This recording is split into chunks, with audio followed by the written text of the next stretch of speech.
Pastor na si Nino Mulak inisyuhan ng show cause order ng Land Transportation Office kasunod ng kinasangkutang aksidente sa Antipolo. Inilagay rin ng LTO sa alarm status ang kanyang sasakyan at inatasang isuko ang kanyang driver's license na isa sa ilalim sa 90-day preventive suspension.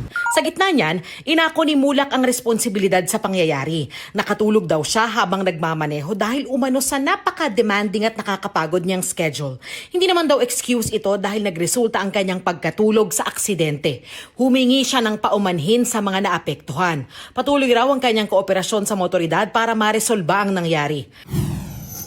29 na estudyante sa Santo Tomas, Davao del Norte na ospital matapos sumakit ang tiyan, magsuka at mahilo sa kinain nilang binignit at ininom na gulaman mula sa kantin. Sa investigasyon ng pulisya, nagpabili ng puting asukal sa tindahan sa labas ng paaralan ng tindera na naghanda ng mga pagkain. Pero sa halip na asukal, pinaniniwala ang bleaching powder ang naibigay sa kanya. Tumangging magbigay ng pahayag ang pinagbilhan ng asukal.